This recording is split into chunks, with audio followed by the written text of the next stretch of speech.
Hello, my name is Abhi, and today I want to talk about karma philosophy.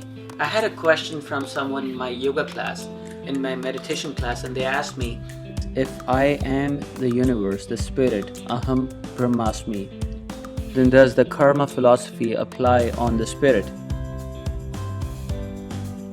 I want to answer that in a Vedic perspective, and while I answer that, maybe I can bring some light into karma philosophy from my perspective. See, in Vedic philosophy, especially in Manduka Veda, Manduka Upanishads, which is the translation summary of Veda, they talk about karma at the waking reality. So the Advaita, non-dual Veda explains our reality in three different forms. Let's define it in a hierarchical way so our mind can understand it. The first one at the bottom, the lower level of consciousness, is our dream state. The second level of consciousness is what we are experiencing right now when you're watching this video, is waking state. You are a waker. And the third level on the top is called witness consciousness, where you're witnessing all the other states of your existence. So if you, let's say, go to sleep and you have a dream, in a dream, let's say you kick a rock, would you have pain? Think about it.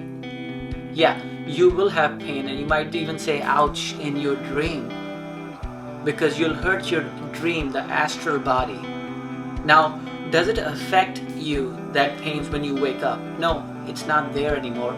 Another example, when you commit a crime in your dream and you're put behind bars, well, when you wake up, all that disappears. All the problems of the dream disappear in your waking state. So the reality at the lower state does not affect the reality at the higher state.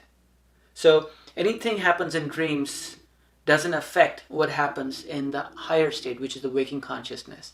In the same way, whatever happens in our life right now doesn't affect the witness consciousness level, the topmost state, who we really are. When we wake up from the dream, we realize that everything happened in the dream was not real, but that only happens when you wake up.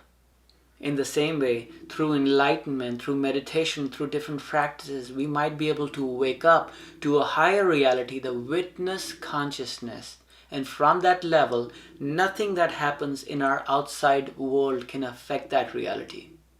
So karma philosophy applies in our waking consciousness, just like the law of physics apply in our waking consciousness. I'll give you an example. There was this saint in India who basically lived in witness consciousness all the time.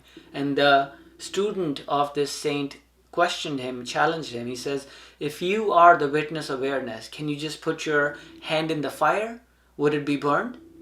And he says, I will put my hand in the fire and it'll burn, because it's the law of physics, because the fire and my body are at the same level of awareness in the waking consciousness. However, he said, I, the witness, would not be affected from it. So pain is inevitable in this physical reality. And suffering is optional if you realize, wake up to this witness consciousness. So in the same way, the law of karma applies in this reality. So in Sanskrit, the way it's been described is dharma, the right action, leads to punya. Punya is the good karma, which leads to sukha, which is peace. And the other way, the bad action, the bad dharma, adharma it's called, which leads to papa, which is sin translated into English, which leads to the loss of our peace and harmony. So yes, the law of karma does exist in this waking reality. Now the question is, we already talked about that the lower level of reality, the consciousness, does not affect the consciousness above it. So you can lose everything in your dream, but you'll still not be affected when you wake up. The same way, you can lose everything in life and not be affected on your higher level of reality. But what about the other way around? So in Vedas, they say that the higher reality does affect the lower reality.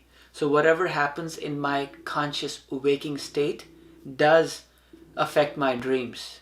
So if I watch a horror movie before I go to sleep, it does affect my dreams. And same thing, If I have a trauma in my witness awareness, it's going to affect my waking state. So that's really the law of karma from Vedic perspective. Just like the law of physics exists in this reality, the waking consciousness, the law of karma does exist in our waking consciousness. So in doing good, we're automatically wired to receive good. And through doing bad, through guilt, we're automatically wired to receive bad. I'm so glad that you're watching this video right now. So please give a thumbs up so we can bring this message to lots of people. My name is Abhi and I help people create the life by design. Namaste and peace.